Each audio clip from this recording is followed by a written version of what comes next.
There was a lot of disagreement between me and the kitchen designers, and I'm not talking about like one kitchen designer, I'm talking about every kitchen designer that I had a consultation with, I disagreed with. The first and biggest thing that we disagreed about was the additional counter space, where it was gonna go. So as you can see, this is the front door where you walk into the unit, and as I have it right now, you walk into a totally open space.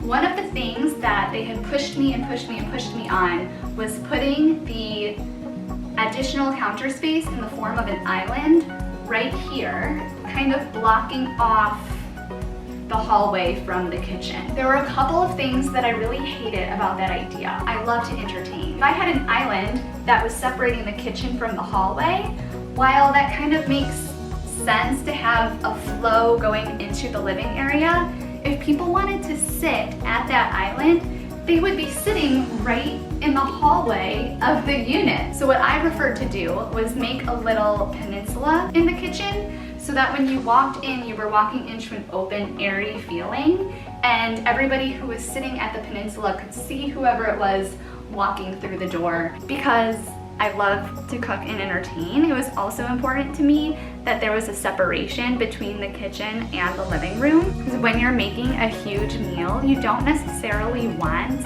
everybody who is in your living room area to be able to get into the kitchen really easily. So I really wanted to have the peninsula kind of cut off the living room from the kitchen so that while I'm entertaining, I can be behind the kitchen serving the people who are in the other room. Another thing that I really disagreed with the contractors and the kitchen designers about was the location of the stove. So the way these units were originally built, the stove was next to what used to be the pantry, which is right by the front door. And there's a vent that you can tell was put there specifically for the steam from the stove to go up into. I know that there are a lot of studies out there for the triangle design for kitchens. That just wasn't gonna work in this space for me. I love having the stove right next to the counter because when I have company over, if I'm cooking a stew or a chili or something that needs to be kind of tended to at the stove, I can have the dish cooking here while my guest is sitting here, and I can kind of talk to the guest while I mind the stove, rather than having the stove on the other side of the kitchen where the fridge is and having a guest over here and my back is to them and I'm constantly turning around. I love the fact that the stove ended up here. I think that it works really well for entertaining purposes and for cooking purposes because I can be chopping here and very easily take the food that I was chopping and put it on the stove. And vice versa, once I'm ready to serve, I can have multiple plates here in front of people and I can just serve the food directly from the stove to the counter. All of the contractors and kitchen design experts had in their design that the pull-out trash would be right next to the sink, and it made more sense to me to have the trash right next to the counter on the peninsula where I would be chopping so that I can chop on the counter and then just throw it into the trash. Chop, chop, chop, throw in the trash, take the good stuff, throw it on the stove, repeat, repeat. So you've got a nice little to the right, to the left, to the right, to the left workstation convenience here. And all of that can be happening while my guests are sitting directly across from me and on the couch, so I can talk to them while I'm doing this. And that reserves the back side of the kitchen, anything that I would have to turn my back to the guests for, reserved only for coffee, tea, and the refrigerator. I've got the silverware drawer right here. I've got the middle drawer as a pantry, and then the bottom drawer is all of my Tupperware and cutting boards. I've got this drawer right here for oven mitts and some of the wooden spoons that I use the most. This storage goes from here all the way back here, and all the way over there. So I can fit in that little cabinet drawer of paella pan, pressure cooker. I've got a huge stock pot in there if I want to cook lobster. I've got several saucepans. I've got 2 huge things of flour. I've also got one of those little bins that keeps your wooden spoons and spatulas and ladles. That's under here instead of on the counter. I've got muffin tins. I've got my La Cruces. What else do I have back here? Extra sugar. There's a lot down there. I've got a pizza stone. The possibilities are endless because that cabinet is like, someone could live in that cabinet. I'm not even kidding. And then the drawer above the trash can is reserved for Tinley's things.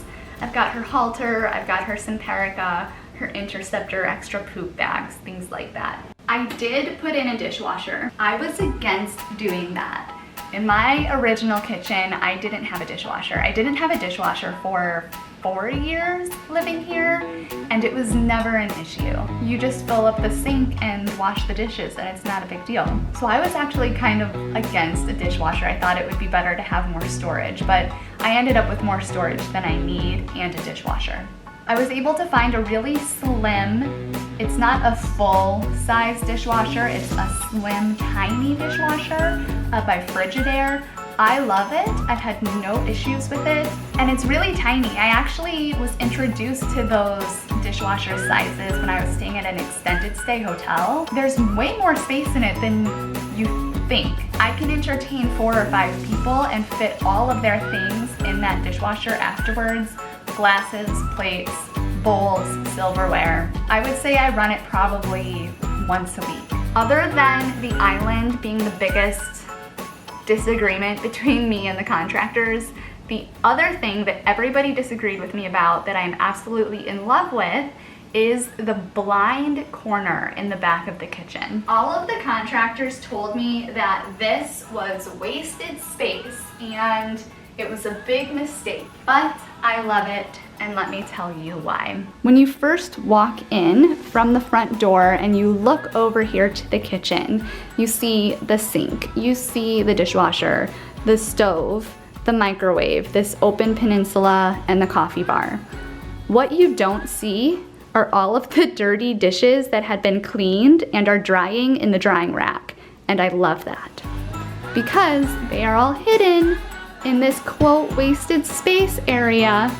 And I personally don't consider this corner wasted space because this cabinet is also a blind cabinet. So if you look underneath, the storage of that cabinet actually goes all the way to the back wall here. There's a lot of extra added storage back there. Another big debate was converting this pantry area into a coffee bar. That was my dream for this little nook here, and I was told again that it would be a huge waste of storage. I couldn't have disagreed more that that would be a waste of storage. After living in this space for about 2 years now since I renovated, I have more storage than I even know what to do with. I love that everything is organized here, so I have a designated place for only coffee and tea and coffee cups and hot cocoa. The top is reserved for disposable coffee cups and other disposable items like paper plates and disposable oven pans. Any food that I had in the pantry would have been beans or quinoa or barley or canned goods, pastas, things like that. Everything that I do need, I keep in this middle drawer, which is a really deep drawer, and I've never ran out of space for anything. One thing that I was worried about was for the coffee bar, I had that cabinet, that upper cabinet, a little bit higher than the rest of the cabinets because I wanted to make sure if somebody had a coffee maker that had to lift up, that there was enough room for it to lift up underneath that area. And I was a little worried that it would be super obvious that that upper cabinet was a little bit higher than the others, but you can't even tell. I love the backsplash in here. I think it goes really well with the countertops. I got it from Home Depot and my general contractor installed the backsplash.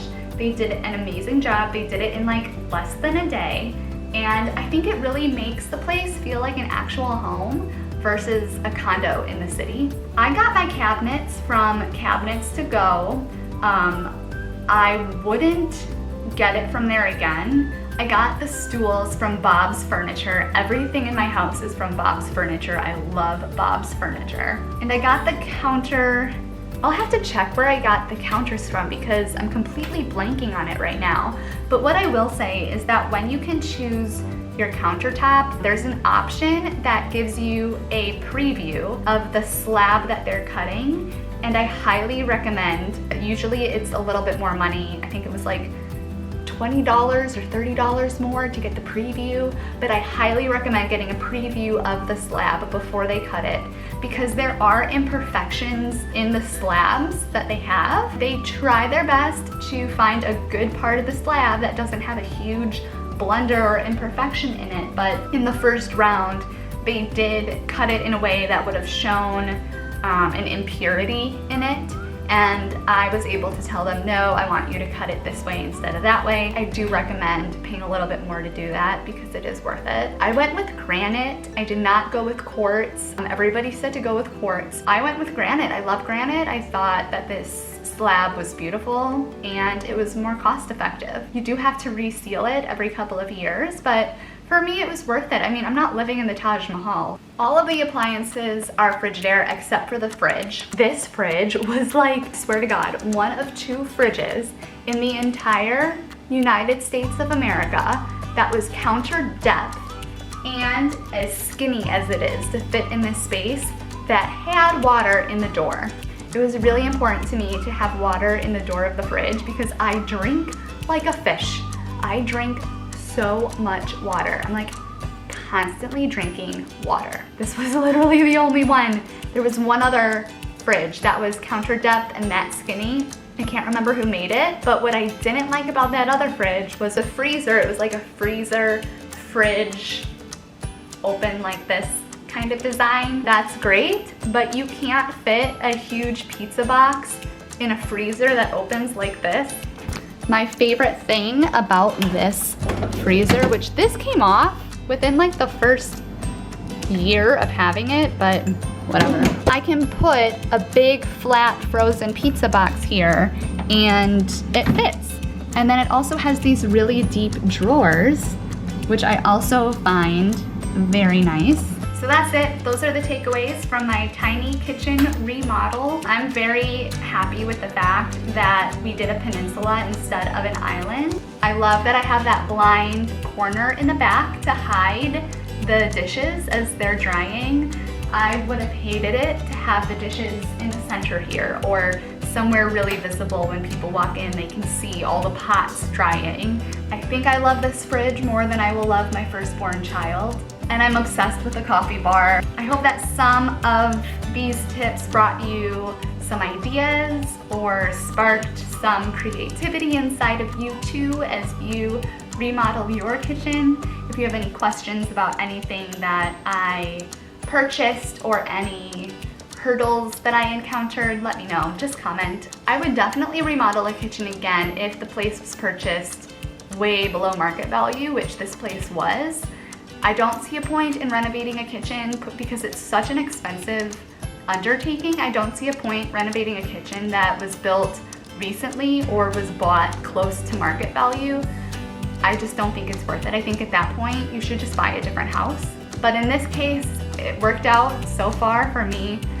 This unit was so below market value that there was a little wiggle room to do a kitchen. And let's be honest, the kitchen is the heart of the home. And especially in a small space like this, it's like 50% of the home. So I think it's important for people who live in the city to have a nice counter space and a nice place to entertain because there's so much entertaining that does go on here. And if you like these videos, don't forget to hit the thumbs up button and subscribe to the channel. It really helps Tinley and I out to have an extra subscriber and an extra thumbs up. It triggers the YouTube algorithm so that we don't get lost in the Bermuda Triangle of YouTubes. Tinley, do you want to say hi? Do you want to say hi to everybody? Do you want to say hi? Say hi, YouTube. Hi, YouTube. I love this kitchen. You love it, don't you? You love sniffing around. Can you play dead? Play dead. Good girl. We'll see you next time. Good girl.